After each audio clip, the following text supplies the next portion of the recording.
So hi guys, நான் உங்கள் இடத்துலேருந்து பாணி. ஸோ இன்றைக்கி நம்ம என்ன வீடியோ பார்க்க போகிறோம் அப்படின்னு சொன்னால், நம்ம எல்லாருமே ஏதோ ஒரு வகையில் ஒரு ஆன்ம பயணத்தில் தான் இருந்துக்கிட்டு தான் இருக்கோம். வாழ்க்கையினுடைய ஒரு முன்னேற்றம் இல்லைங்களா? ஸோ இன்றைக்கி வந்து நம்ம மகிழ்ச்சியாக இருக்கிற மாதிரியும் இந்த உலக விஷயங்கள் எல்லாருமே நமக்கு ரொம்ப மகிழ்ச்சி கொடுக்கறதாகவும் இருந்தாலும் கூட, ஒரு நேரத்தில் துக்கம் வருத்தம் அப்படின்னு வரும்பொழுது, என்னடா வாழ்க்கை இது, எதுக்கு இங்கே வந்தேன் அப்படின்னு சொல்லக்கூடிய அந்த ஒரு எண்ணம் அப்படிங்கிறது நமக்கு வரத்தான் செய்யுது. ஒரு சிலர் அதற்கு விடை கண்டுபிடிச்சி போகிறாங்க, ஒரு சிலர் பரவாயில்ல இது வாழ்க்கையினுடைய ஒரு சூழல் அப்படின்னு சொல்லி அவங்களும் அப்படி விட்டுறாங்க. விடை கண்டுபிடிச்சி போகக்கூடியவர்களுக்கு அவர்களை தான் ஆன்மீகவாதியம் அப்படின்னு சொல்கிறோம். அந்த விடை கண்டுபிடிச்சி போகக்கூடியவர்களுக்கு நிறைய பதில்கள் கிடைக்கவும் செய்து அவர்களுடைய முன்னேற்றம் அப்படிங்கிறது இருக்கவும் செய்யுது. இந்த முன்னேற்றத்தை தான் நம்ம என்ன சொல்கிறோம், ஆன்ம முன்னேற்றம் அப்படின்னு சொல்லக்கூடிய அந்த ஒரு வார்த்தையில் சொல்கிறோம். பட் ப்ராக்டிக்கலாக நாம் யாருன்னு நம்ம கண்டுபிடிக்கிறதுக்காக போய்கிட்டு இருக்கோம், வேறு ஒன்றும் இல்லை. சரி, இந்த ப்ராசஸ் வந்து சரியாக நடக்கணும் அப்படின்னு சொன்னால் ஒரு சில பாயிண்ட்ஸ் நம்ம ஃபாலோ பண்ணணும். ஒன்றும் ஸ்ட்ரிக்டான ஒரு பாயிண்ட்ஸ் ஒன்றும் கிடையாது. இப்படியெல்லாம் ஒரு சின்ன சின்ன விஷயம், ரொம்ப மைல்டான சின்ன சின்ன விஷயங்கள் தான். இதில் நிறைய பேர் வந்து இதில் சொல்லக்கூடிய விஷயங்கள் முன்னமே பண்ணிகிட்டே இருக்கலாமா இருக்கும். அப்போ அதை வந்து சரியாக நோட் பண்ணி பண்ணுறேன்ல, கரெக்டு தான், அப்போ அதை கவனப்பட்டு இன்னும் பண்ணணும். ஒரு சில பண்ணலைன்னா நீங்கள் அதை ஆரம்பிங்க.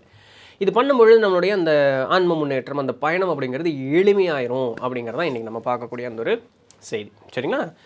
ஃபஸ்ட்டு விஷயம், நான் வாழக்கூடிய இடம் சுத்தமாக இருக்கணும். இவ்வளோதான். ஒரு 2 இடம், வாழக்கூடிய இடம் அப்படின்னு சொல்லக்கூடியது 2 இடம்.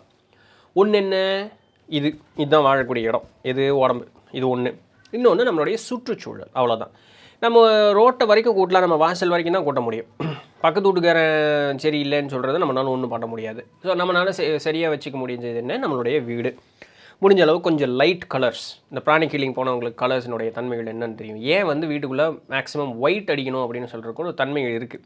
சரிங்களா? மேக்ஸிமம் லைட் கலர்ஸ் அது யூஸ் பண்ணுறது அப்படிங்கிறது ரொம்பவே நல்லது. அப்போ லைட் யூஸ் பண்ணுறது, அதெல்லாம் லைட் கலர்ஸ் ரொம்ப பளிர் நட்டியில் இது பண்ணக்கூடாது. வீடு வந்து என்றைக்கும் சுத்தபத்தமாக இருக்கணும். அதனால தான் காலையில் கூட்டணும், சாயங்காலம் கூட்டணும். வீடை வந்து ஒரு வாரத்துக்கு 2 நாளைக்கு ஒரு தடவை ஏதோ வீட்டை தொடச்சிடணும். ஸோ இந்த மாதிரி அப்போது ஒரு ஊதுபத்தி பற்ற வைக்கிறோம், சாம்பிராணி போடுறோம், விளக்கு பற்ற வைக்கிறோம் அப்படின்னு சொன்னால் அந்த இடம் வந்து ஒரு தெய்வீகத்தன்மை கூடியதாக அந்த இடம் அப்படிங்கிறது மாறும். அப்போ நம்ம வாழக்கூடிய இடம், நம்ம வீடு அப்படின்னு சொல்லக்கூடியது வந்து முடிஞ்ச அளவுக்கு குப்பை கோலம் சேர்த்தியோ இல்லை கஜான்னு நிறைய பாத்திரங்களை அது இது போட்டு அடுக்கி வச்சு ஒரு இடத்துல டம்ப் பண்ணால் அந்த இடத்துல எனர்ஜி வந்து அக்குமுலேட் ஆகிட்டே இருக்கும்.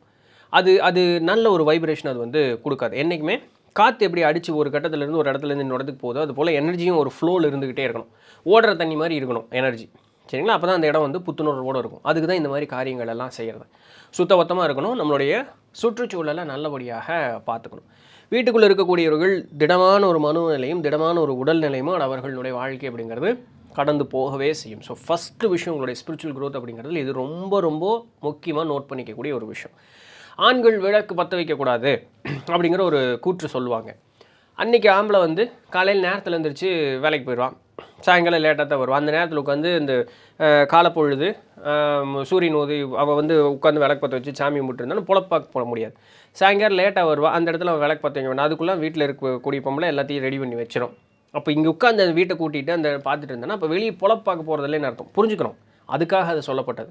சரிங்களா? அதனால ஆம்பளை விளக்கு பற்ற வைக்கக்கூடாது, நான் தான் பற்ற வைக்கிறேன் மேலே, அப்போல்லாம் ஒன்றும் கிடையாது. சரிங்களா? யார் வேணாலும் என்ன வேணாலும் பண்ணலாம், வீடு சுத்தபத்தமாக இருந்தால் சரி. அவ்வளோதான் ஃபஸ்ட்டு பாயிண்ட். அது 2வது, நீங்கள் என்ன வழிமுறையை ஆன்மீக முன்னேற்றத்திற்காக பின்பற்றுகிறீர்கள் அப்படிங்கிறதுல கவனமாக இருங்க.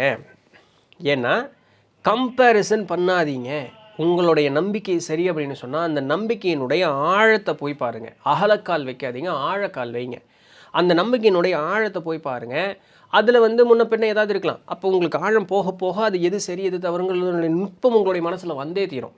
அப்போ நம்ம என்ன பண்ணுவோம், இது ஆழமாக போக ஒரு டவுட்டு, இந்த நாம் பின்பற்றக்கூடிய வழியில் ஒரு இது கிடைக்கல, அப்போ இதுக்கு எங்கே வழி இருக்குதுன்னு தேடுவோம். தேடி அங்கே ஒரு இடம் கிடைக்கும் போது அங்கே போக மாட்டோம்.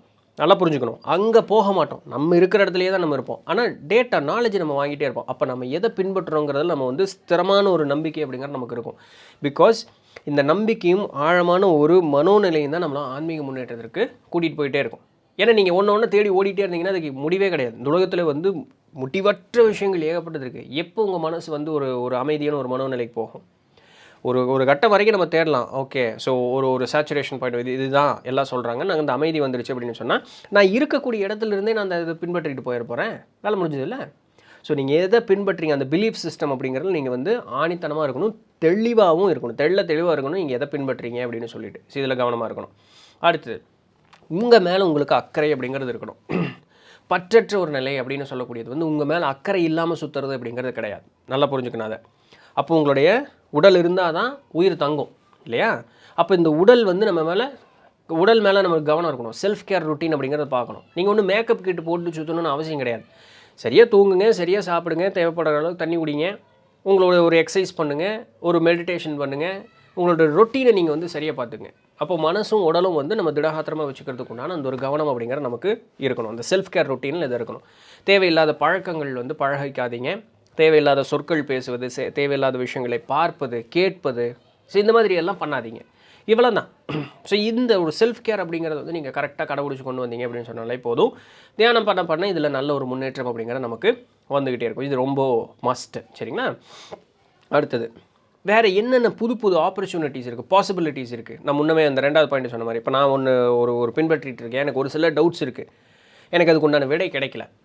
அப்போ நான் வந்து அடுத்தது தேடுறதுக்கு உண்டான அந்த ஒரு மனோநிலை அப்படிங்கிறது ஒரு விரிவடைஞ்ச ஒரு மனோநிலையாக இருக்கணும். அங்கே போனால் சாமி கண்ணை குத்திடுமான்னு யோசிக்கக்கூடாது. எந்த சாமி அப்படி பண்ணவே பண்ணாது.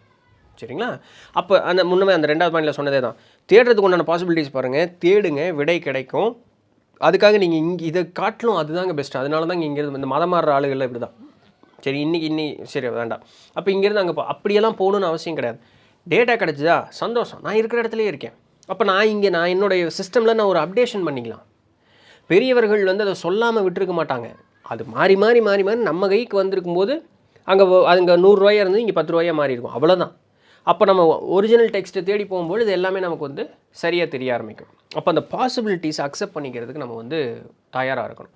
நிறைய பேர் சித்தர்கள் வழி பின்பற்றக்கூடியவர்கள் ஒருத்தரை மட்டும் நம்ம பின்பற்றோம், அவர் தான், தப்பே கிடையாது. நானும் சிவவாக்கியர் தான் சொல்லுவேன், கோரக்கநாதர் தான் சொல்லுவேன், இல்லைன்னு சொல்லவே மாட்டேன்.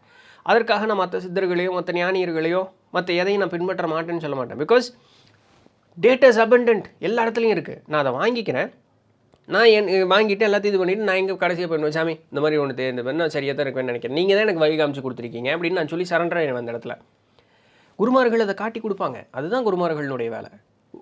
சரியான ஒரு குருமார்கள் நீ எங்கிட்ட தான் இருக்கணும்னு அவங்க சொல்லவே மாட்டாங்க. இதெல்லாம் தேடி படிச்சுட்டு வான்னு தான் சொல்லுவாங்க இல்லையா? ஸோ அந்த ஓப்பன் மைண்டட்னஸ், பாசிபிலிட்டிஸ் தேடி போகிறதுக்கு உண்டான ஓப்பன் மைண்டட்னஸ் அப்படிங்கிறது நமக்கு என்றைக்குமே இருந்துகிட்டே இருக்கணும். முடிஞ்ச அளவுக்கு கொஞ்சம் நேச்சர் கூட கனெக்ட் ஆகிறதுங்க ரொம்ப நல்லது. வீட்டுக்குள்ளேயே அடைஞ்சிருக்காமல் இந்த சுற்றி கான்கிரீட் காட்டை பார்க்காம கொஞ்சம் எங்காது ஒரு மாதத்துக்கு ஒரு தடவையோ ஒரு 6 மாதத்துக்கு ஒரு தடவை, இன்றைக்கி ஓடுற வாழ்க்கையினுடைய வேகத்துக்கு அட்லீஸ்ட் ஒரு 6 மாதத்துக்கு ஒரு தடவை எங்காவது கொஞ்சம் அந்த காடு சார்ந்த, மலை சார்ந்த, நீர் சார்ந்த ஒரு இடத்துக்கு போயிட்டு வருவது அப்படிங்கிறதுல ரொம்ப நல்லது. மழை வந்துன்னா மழையில் கொஞ்சம் நனைங்க. சரிங்களா? மழையில் நனைங்க, நம்மளுடைய ஆரா கிளென்ஸ் ஆகும், நம்மளுடைய சக்தி வட்டம் அப்படிங்கிறது வந்து சுத்தப்படும். அப்போ இந்த மாதிரி விஷயங்களில் இயற்கை கூட இணைஞ்சிருக்கிறது. காலையில் நேரத்தில் அந்த சூரிய உதயம், அந்த ஆரஞ்சு கலரில் சூரியன் இருக்கும்போது வெள்ளையாக மாறுறதுக்கு முன்னாடி அந்த சூரியனை வந்து பாருங்கள். உங்களுடைய ஆக்கினை சக்கரம் விழிப்படையும், 3வது கண் அப்படிங்கிறது விழிப்படையும். உங்களுடைய உடல் வந்து நல்ல ஒரு புத்துணர்வு பெறும், சக்தி பெறும். இப்போ இந்த மாதிரி விஷயங்கள்லாம் பண்ணுங்கள். இயற்கை கூட கனெக்ட் ஆகுங்க. ஒரு சின்ன யோகாசனம் அதெல்லாம் பண்ணுங்கள். ஸோ இந்த மாதிரி அப்போது வெம்பரப்பில் கொஞ்சம் நிறைய பேர் இருக்குது. வெம்பரப்புனா என்ன? சுற்றி வந்து காற்று நல்லா அடிக்கும். அந்த இடத்துல எந்த கட்டணங்க இது இருக்காது. மொட்டை மாடியில் இருக்கா போய் நில்லுங்க. இன்றைக்கி நிறைய மொட்டை மாடி வந்து சுற்றியும் கட்டணமாகவே இருக்குது. சரி இப்படியெல்லாம் சொல்ல வேண்டாம், புரிஞ்சுக்குங்க. வெம்பரப்பில் போய் நிற்கிறதுக்கு உண்டான இப்போ இயற்கை கூட முடிஞ்ச அளவுக்கு எப்படியெல்லாம் கனெக்ட் ஆக முடியுமோ அப்படியெல்லாம் கனெக்ட் ஆகுங்க. ராத்திரி நேரம் நிலா வெளிச்சம் நம்ம மேலே படுற மாதிரி சாப்பிட்டு போட்டு ஒரு வாக்கிங் போங்க. மொட்டை மாடி வசதி இருக்கக்கூடியவங்க போய் நெல்லுங்க.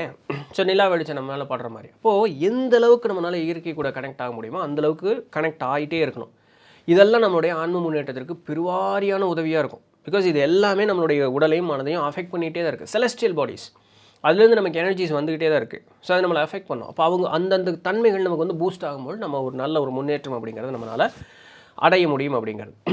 அடுத்தது, எந்த ஒரு பாதையை தேர்ந்தெடுக்கிறீர்கள் அப்படிங்கிறதுல ஒரு கவனம் இருக்கணும். ஏன்னா ஒன்று தீர்க்கமாக முடிவு எடுத்து இது வந்து நீங்கள் பக்திமாக இருக்க மாட்டோம், ஞானமாக இருக்க மாட்டோம், ஏதோ ஒன்று யோகமாக இருக்க மாட்டோம், ஏதோ ஒன்று அதை தேர்ந்தெடுக்கும் போது ஒரு தீர்க்கமான ஒரு மனநிலை இருக்கணும். எந்த ஒரு குருவை தேர்ந்தெடுக்கிறையோ அதில் ஒரு தீர்க்கமான மனநிலை இருக்கணும். ஏன்னா போய் அந்த புலம்பவே கூடாது. அப்போ உங்கள் முடிவில் நீங்கள் எடுத்த முடிவு தப்புன்னு அர்த்தம். அப்போ அதில் ஒரு தீர்க்கமான ஒரு முடிவை யோசித்து பொறுமையாக எடுங்க. ஒன்ஸ் இறங்கிட்டிங்கன்னா அதனுடைய ஆழம் பார்த்துடணும். ஆழக்கால் வைக்கக்கூடாது, ஆழம் பார்த்துடணும். அப்போ அதில் வந்து நீங்கள் வந்து ரொம்பவே கவனமாக இருக்கக்கூடிய ஒரு தன்மை அப்படிங்கிறது இருக்கணும். சரிங்களா? அடுத்தது, உங்கள் மேலே நீங்கள் கருணையோடு இருங்க. என்ன இப்படி பண்ணிட்டு உங்களை நீங்களே போட்டு சதிக்காதீங்க. அப்படியே உங்களை நீங்களே காயப்படுத்திக்கிட்டே இருக்காதீங்க. உங்கள் மேலே உங்களுக்கு விருப்பம் அப்படிங்கிறது இருக்கணும். உடல் இல்லை, மனம் அப்படின்னு சொல்லக்கூடியது. உங்கள் மேலே ஒரு தப்பு செஞ்சிட்டிங்களா, பரவாயில்ல, அந்த பாடம் கற்றுக்கிட்டோம், மன்னிக்கிறதுக்கு உண்டான குணத்தை வளர்த்திக்கிங்க. உங்கள் மேலே உங்களுக்கு கருணை அப்படிங்கிறது கூடுச்சு அப்படின்னு சொன்னால் ஆன்ம முன்னேற்றம், இறைநாட்டம் அப்படிங்கிறது தானாக கடகடான்னு அப்படி வளர்ந்துடும். ஒன்ஸ் உங்களுடைய அந்த ஆன்ம சக்தி அப்படிங்கிறது அநாகதம் வந்துடுச்சு அப்படின்னு சொன்னாலே நீங்கள் பான் இருப்பீங்க. உங்களுக்கு அதுக்கு மேலே கோவமே வராது. அதுக்கு முதல்ல உங்கள் மேலே உங்களுக்கு வந்து மன்னிக்கக்கூடிய ஒரு குணமும் உங்கள் மேலே உங்களுக்கு ஒரு ஈடுபாடும் இருக்கணும். சரிங்களா? ஸோ இந்த ஒரு கவனம் அப்படிங்கிறது உங்களுக்கு. அதனால் உங்களை போட்டு நீங்கள் டார்ச்சர் பண்ணாதீங்க, எதையுமே ரெஸ்ட்ரிக்ட் பண்ணாதீங்க. இது இப்படி தான் அப்படி தான், அதெல்லாம் கஷ்டம் ஆகும் பண்ணாதீங்க. எனர்ஜி ஃப்ளோ ஆகவே ஆகாது. சரிங்களா? அப்படியெல்லாம் எதுவுமே பண்ணவே பண்ணாதீங்க. அடுத்தது, கீப் அன் ஓப்பன் மைண்ட். நான் சொன்ன மாதிரி தான், எதுவுமே தப்பு கிடையாது. உடல் இன்பம் தப்பா கிடையாது, காசு பணம் சம்பாதிக்கிறது தப்பா கிடையாது, திருமணம் ஆகிற வரைக்கும் பிற ஒரு பெண்ணையோ ஆணையோ பார்க்குறது தப்பா கிடையாது. பட் அடிஷ்னலாக அடுத்தடுத்த காரியம் போகிறது அப்படிங்கிறது மனித சமுதாயத்துக்கு ஒரு ஆகாததாக சொல்லியிருக்கு. பட் தப்பான்னு கேட்டால் அப்படின்னு ஒன்றும் இல்லை, அது நமக்கு இருக்கக்கூடிய உணர்வு தான். பட் உணர்வை கட்டுப்படுத்தாமல் தறிகட்டு ஓட விடுறதுங்கிறது தப்பு. பிகாஸ் எனர்ஜி லாஸ், வேறு ஒன்றும் இல்லை. அப்போ எந்த இடத்துல இருக்கும், எது சரி எது தவறுங்கிறத நம்ம புரிஞ்சுக்கணும். ஏன் அதை சரி ஏன் தவறுன்னு சொல்கிறாங்கிறதையும் புரிஞ்சுக்கணும். இதுக்கு உங்களுக்கு வந்து மைண்ட் ஓப்பன் மைண்டட்னஸில் இருக்கணும். எதோ ஒன்றையும் பரந்த ஒரு கண்ணோட்டத்தோடு பார்க்கக்கூடிய ஒரு குணம் அப்படின்னு இருக்கும். இதுக்கு அந்த ஒரு தாட் உங்களுக்கு வந்துருச்சுன்னா எது சரி தவறுன்னு இருக்கவே இருக்காது. உங்களுக்கு வாழ்க்கை பாதை சரியாக தெரியும், தெளிவாக தெரியும், நீங்கள் என்ன பண்ணணும் அப்படிங்கிறது நல்லா தெரியும். அங்கே ட்ரையல் அண்ட் எரரே கிடையாது. செஞ்சு பார்க்கலாம், வந்ததுன்னா பார்க்கலாம், இல்லாட்டி பரவாயில்ல. அந்த இடமே அங்கே இருக்காது. நீங்கள் எடுக்கக்கூடிய முடிவுகள் சரியாகவும் இருக்கும், அதில் ஸ்திரமாகவும் நீங்கள் நிற்பீங்க. அதில் எந்த மாற்றமும் இருக்காது. ஆத்மார்த்தமாக உங்களுடைய முடிவுகள் இருக்கும். இதுக்கு ஃபர்ஸ்ட் ஆஃப் ஆல் உங்களுடைய மைண்டு நல்ல விரிவடைந்த ஒரு மனோநிலையாக இருக்கணும். அப்போ இதுக்கு நீங்கள் நிறைய கற்றுக்கணும், நிறைய அனுபவங்கள் ஏற்படுத்திக்கணும், நிறைய தியானம் இருக்கணும், ஆன்ம முன்னேற்றம் அப்படிங்கிறத நோக்கி நீங்கள் பயணிக்கணும். இதெல்லாம் போகும்பொழுது தான் இந்த ஸ்ட்ரெஸ் அப்படிங்கிறது இருக்காது. ஓப்பன் மைண்டட்னஸ் அப்படிங்கிறது நமக்கு நிறைய வரும். பிகாஸ் நிறைய எனர்ஜி நம்ம ரிசீவ் பண்ணுவோம். ஸோ இதெல்லாம் பண்ணும்பொழுது அந்த ஓப்பன் மைண்டட்னஸ்னு வரும். ஸோ இந்த ஓப்பன் மைண்டட்னஸ் யாருக்கு இருக்கோ அவர்கள் ஆன்மீக முன்னேற்றத்தை எளிதில் அடைந்துருவார்கள். ஸோ இது ரொம்ப ஒரு முக்கியமான ஒரு விஷயம். ஏதோ ஒன்றுக்கும் முயற்சி அப்படிங்கிறத கொடுங்க. இவர் சொன்னால் சரி, இவர் சொன்னால் சரி இல்லைன்னு சொல்லாதீங்க. நான்லாம் அப்படி இருந்திருக்குங்க, இதெல்லாம் தப்பு இதெல்லாம் சரின்னு. உண்மையிலுமே எது தப்பு இருந்துச்சு. அப்போ ஒரு முயற்சியை நான் எடுக்க மாட்டேன். அப்போ இது தப்புன்னு சொல்லிட்டேன்னா அந்த பக்கமே நான் போக மாட்டேன். ஆன்ம பயிற்சிக்காக சொல்கிறேன். அப்போது அப்படியெல்லாம் இல்லை, ஒரு தடவை அங்கே போய் தான் பார்ப்பேன், என்ன தான் இருக்குதுன்னு பார்ப்பேன். எங்கள் அம்மா சொல்கிற மாதிரி தான், ஒரு காய் செஞ்சுருப்பாங்க, எனக்கு பிடிக்காதுமா, சாப்பிட்றதுக்கு முன்னாடியே அதை சொல்லாதடா பிடிக்காதுன்னு சொல்லிவிட்டு அது முதல்ல சாப்பிட்பாரு, ஒரு வேளை பிடிச்சிருச்சுன்னா அப்படின்னு சாப்பிட்டு பார்ப்பேன். இல்லைம்மா சரி இல்லைம்மா, நான் அப்புறம் அன்றைக்கி செஞ்சுட்டாங்கிறதுக்காக நான் சாப்பிட்றேன், அப்புறம் அடுத்த தடவை இருந்து நான் வேண்டான்னு சொல்லிடுவேன்னு பாருங்கள். ஆனால் பிடிச்சி போய் அதுக்கப்புறம் தொடர்ந்து சாப்பிட்ட விஷயங்களும் உண்டு இல்லையா? அப்போ அந்த அனுபவம் நமக்கு இருக்கணும்ல. ஒன்று பிடிக்குதா பிடிக்கலையான்னு உங்களுடைய விருப்பத்தை சொல்கிறீங்கன்னா எப்படி அதை சொல்லுவீங்க? ஏட்டு சுரக்க கறிக்கு உதவாது. அப்போ நீங்கள் அந்த இடத்துக்கு போய் பார்த்தீங்கன்னா தான் தெரியும். அதுக்குன்னு ஒரு எல்லை இருக்குது, எதை பண்ணணும் எதை பண்ணக்கூடாதுன்னு. அந்த அறிவு கூட நமக்கு இல்லாமல் இருக்காது. பெரியவங்க இல்லையா, ஒரு மனுஷன் சொன்னால் ஒரு 6 அறிவு இருக்குது இல்லையா? அப்போ எதை பண்ணணும் எதை பண்ணக்கூடாதுன்னு. அப்போது பண்ணக்கூடிய விஷயங்களுமே முயற்சி செஞ்சு பார்க்கணும். ஸோ அந்த மாதிரி கிவ் இட் அ ட்ரை, முயற்சி செஞ்சு தான் பார்ப்போமே, அந்த மாதிரி ஒரு விஷயம். ரைட்? இதெல்லாம் நடக்கும்போது ஏமாத்துக்காரன்னு ஒருத்தர் இருப்பான். மெய் குரு பொய் குருன்னு சொல்கிறாங்க பார்த்தீங்களா, அந்த மாதிரி ஏமாத்துக்காரனும் இருப்பான். ஸோ ஏமாத்துக்காரங்கிட்ட நீங்கள் கவனமாக இருக்க வேண்டும். கொஞ்சம் எட்டன்னு பாருங்கள், கொஞ்சம் அனலைஸ் ஆராய்ஞ்சு பாருங்கள், ஒரு 4 பேர்த்துட்டு கேளுங்க. அமேசான் ஃப்ளிப்கார்ட்டில் பொருள் வாங்குறீங்களாமா, கீழே ரிவ்யூ படிச்சுட்டு வாங்குறீங்களாமா, 4 பேர் ப்ராடக்ட் ரிவ்யூ பார்க்குறீங்களாமா, பிறவா நிலை கொடுக்கக்கூடிய விஷயத்தை சொல்லித்தரோம். குருவுக்கு ரிவ்யூ கேட்க மாட்டிங்களா? ஒரு கொஞ்சம் கேப் கொடுத்துட்டு போக மாட்டிங்களா? அப்படியே கண்ணு முன்னு தெரியாமல் போய் அப்படியே விழுந்துருவீங்களா? காஞ்சி மாடு கம்பு கட்டுக்குள்ளே போந்த மாதிரி. தப்பு, அப்படி பண்ணக்கூடாது. சித்தர்களே என்ன சொல்கிறாங்க, ஒரு குருவை சோதித்து பார்த்து அவர்கள்ட்ட அணுகிறது எப்படின்னா அவங்களே எழுதியிருக்காங்க. அப்போ சும்மா அப்படி கண்ணு மண்ணு தெரியாமல் ஒரு குருக்கிட்ட போய் உழுவக்கூடாது. சரிங்களா? ஸோ இதில் வந்து ஸ்கேமர்ஸ், ஸோ அவங்கள்ட்ட எல்லாம் ரொம்பவே கவனமாக இருக்கணும். உங்களுடைய ஆன்ம பயணம் எப்படி இருக்குது அப்படின்னு சொல்கிறத நீங்கள் ரெக்கார்ட் பண்ணிட்டே வாங்க. முன்ன ஒரு பதிவில் நம்ம அந்த ஜேர்னலிங் அப்படிங்கிறத பார்த்துருப்போம். அப்போ அந்த ஜேர்னலிங் அப்படிங்கிறது நீங்கள் ரெக்கார்ட் பண்ணிட்டே வாங்க. அப்போது உங்களுடைய வாழ்க்கையினுடைய அந்த ஒரு க்ரோத் அது எப்படி இருக்குன்னு அப்படி எல்லாம் நோட் பண்ணியிருப்பீங்க. அப்போ திருப்பி பார்க்கும்போது இது பண்ணியிருக்கேன், இப்போ இதுக்கு மாற்று பண்ணலாம், இப்படி பண்ணியிருக்கேன். உங்களுடைய க்ரோத்தை நீங்கள் வந்து அப்படியே ரெக்கார்ட் பண்ணியிருக்கேன், அதை அப்படியே அனலைஸ் பண்ணி பார்க்கும்போது உங்களுக்கு இன்னும் ஃபாஸ்டர் க்ரோத் இருக்கும். ஸோ இது ரொம்ப முக்கியம். ஏதாவது ஆன்மீக பயணம் போனோம், இது முன்னேற்றம் அப்படிங்கிறது போகிறோம் அப்படின்னு சொன்னால் எந்த விதமான ஒரு கலாச்சார ரீதியாக பழக்கங்கள், ரிச்சுவல்ஸ் அப்படின்னு சொல்லக்கூடியது பின்பற்ற வேண்டாம் அப்படிங்கிற ஒரு இது இருக்கும். அப்படியெல்லாம் ஒன்றும் இல்லை.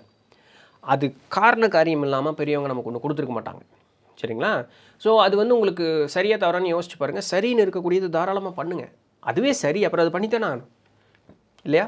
பண்ணுங்கள். அதில் எந்த விதமான ஒரு தவறும் கிடையாது. கோயில் கொடைக்கு போவோ, அங்கே ஏதாவது பூஜை புனஸ்காரம் பண்ணுறது எது ஒன்றும், அது ஒரு காரியம் அலசி ஆராய்ஞ்சு பாருங்கள். அது சரின்னு தோணுச்சுன்னா பண்ணுங்கள். அதுக்கு வந்து மாட்டேன் அப்படின்னு சொல்லக்கூடிய அந்த ஒரு குணத்தையும் மனோநிலையும் வளர்த்திக்கக்கூடாது. உங்கள் மேலே உங்களுக்கு நம்பிக்கை இருக்கணும். கற்பனைக்கும் ஆன்ம முன்னேற்றத்துக்கும் நூல் இழையில் தான் வித்தியாசம். ஏன்னா ஆன்ம முன்னேற்றம் நடக்கும்போது நமக்கு இவ்வளோ நாள் சம்மந்தப்பட்டதுக்கும் அப்பாற்பட்ட சில விஷயங்கள் நமக்கு வந்து தெரிய வரும். ஏதோ ஒன்று அனுபவங்கள் அப்படிங்கிறது ஏற்படும். இதை கற்பனையாகவும் இருக்கலாம். இது ரெண்டுக்கும் வந்து நூல் இழையில் தான் வித்தியாசம். ஸோ அந்த அறிவும் அந்த இதுவும் வந்து நிறைய படிக்க, தியானம் பண்ண, பெரியவர்கள் சொல்லுவதை கேட்க, இதுதான் அந்த முன்னேற்றம் அப்படிங்க. அப்போ நான் கற்பனை பண்ணுறேன்னா நான் சரியான பாதையில் போகிறேனாங்கிறதுக்கு இந்த மாதிரி விஷயங்கள் இதெல்லாம் தான் நம்மளை முன்னேற்றி மேலே கொண்டு வரதுக்குண்டான ஒரு வழிபாதையாக இருக்கும். ஸோ இதில் வந்து ரொம்பவே கவனமாக இருக்கணும். நிறைய படிங்க, நிறைய கேளுங்க, நிறைய தெரிஞ்சுக்கங்க, உள்வாங்கிக்கங்க, நீங்கள் விசாரணை பண்ணுங்கள். அதிலிருந்து கிடைக்கக்கூடிய ஒரு அவுட்புட், ஒரு ரிசல்ட்டு, அதை வந்து நீங்கள் ப்ராக்டிக்கலாக இம்ப்ளிமெண்ட் பண்ணி பாருங்கள். வெற்றி அடைஞ்சதுன்னா அதை நீங்கள் இது பண்ணுங்கள். ஆன்மீக முன்னேற்றம் இதெல்லாம் பண்ணி எனக்கு ஆயுசு முடிஞ்சிடாதா? ஒரு சிலருக்கு முடிய தான் செய்யும். அடுத்து நான் பிறப்புன்னு ஒன்று இருக்க தானே போகுது. ஒரு சிலருக்கு வந்து அதை புரிஞ்சிக்கக்கூடிய தன்மை அப்படின்னு இருக்குன்னா அது வேகமாக அவங்க வந்து போயிடுவாங்க. வேகமாக அந்த ருட்டீன் அவங்களுக்கு ஃபாஸ்ட்டாக நடக்கும். பட் இது படிக்காமையோ உள்வாங்கிக்காமையோ ஆத்ம விசாரணை பண்ணாமையோ இந்த ஒரு ஃபாஸ்ட் ரொட்டீன் நடக்கவே நடக்காது. ஒருத்தனுக்கு ஃபாஸ்ட்டாக நடக்குதுன்னா அவன் இந்த மாதிரி பல பிறப்பில் அவன் பண்ணியிருப்பான். அதனால தான் இவனுக்கு அந்த இடத்துல ஃபாஸ்ட்டாக நடக்குது. நம்ம இப்போ தான் ஆரம்பிக்கணும், நம்ம இப்போ தான் ஆரம்பித்து போக வேண்டியிருக்கு. வேறு என்ன பண்ணுறது? ஸோ அந்த முயற்சி எடுத்தே ஆக வேண்டும். படிப்பதற்கும் கேட்பதற்கு பேச்சை குறைக்கணும். டவுட்டு கேட்குறதுக்கு பேசலாம். நான் தெரிஞ்சுக்கிட்டேன், எனக்கு இது தெரியுமான்னு தப்பட்டம் அடிக்கிறதுக்கு பேசாதீங்க. அது அந்த ஒரு காரியத்தை பண்ணவே பண்ணாதீங்க. நீங்கள் ஒருத்தருக்கு உபதேசம் பண்ணி அவன் உருப்படணும்னு அவசியமே கிடையாது. ஏன்னா அடுத்தவனுக்கு உபதேசம் பண்ணி அவனை உருப்பட வைக்கிற அளவுக்கு நம்ம இன்னும் வளர்ந்துருக்க மாட்டோம். இது வந்து நம்ம மேலே நமக்கு நம்பிக்கை இல்லாதன்னு தன்மைன்னு கிடையாது. அந்த உபதேசம் பண்ணி அடுத்தவனு உருப்பட வச்ச ஆளுகள்லாம் யாருன்னு பார்த்தீங்கன்னா இறைத்தன்மையும் முழுக்க உணர்ந்தவர்கள் தான் அந்த ஒரு காரியத்தை பண்ணாங்க. நம்ம அந்த நிலையை அடைஞ்சிட்டோமா? இன்னும் இல்லை. அதனால் அதுக்கு போவோம், பிறகு பார்த்துக்குவோம். அது வரைக்கும் நம்ம வந்து ரிசீவிங் எண்டில் மட்டுமே இருப்போம். கிவிங் எண்டுக்கு பிறகு போவோம். அந்த ஒரு மனோநிலையை சொல்கிறேன். அப்போ அந்த ரிசீவிங் எண்டில் இருக்கும்பொழுது உங்கள் மேலே நம்பிக்கை இருக்கணும். ஓகே, நான் சரியான பாதையில் பயணிக்கிறேன்னு. நான் கிவிங் எண்டுக்கு போயிட்டேன்னு நினைக்காதீங்க. அதை சொல்ல வரேன், வேறு ஒன்றும் இல்லை. சரிங்களா? ஸோ இதெல்லாம் தான் நம்மளுடைய வாழ்க்கை இது ஆன்மீக பயணத்திற்கு வந்து எப்படியெல்லாம் சரியான ஒரு பாதைக்கு போகணும் அப்படிங்கிறதுக்கு உண்டான பாயிண்ட்ஸ் இது எல்லாமே. அதுதான் சொன்ன மாதிரி முன்னமே அது பண்ணியிருப்பீங்களா இருக்கும். இல்லை இப்போ தான் ஆரம்பிக்கிறீங்க ஒரு சிலதுன்னா தாராளமாக ஆரம்பிச்சுப்பாங்க. இந்த சும்மா ஒரு ஈஸியாக ஒரு இடத்த ரீச் பண்ணிக்கிறதுக்கு உண்டான ஒரு பாயிண்ட்ஸ். நாட் தட் இது அப்படியே ஸ்ட்ரிஞ்சண்ட்டாக ஃபாலோ பண்ணணும்னு ஒன்றும் அவசியம் இல்லை. பட் உங்களுக்கு நான் என்ன சொல்கிறேன்னு புரிஞ்சுருக்குன்னு நம்புகிறேன். ரைட்? ஸோ இதான் இன்றைக்கு உண்டான பதிவு. பிடிச்சிருந்திருக்கும், இன்ஃபர்மேட்டிவாக இருந்திருக்கும் அப்படின்னு நம்புகிறேன்.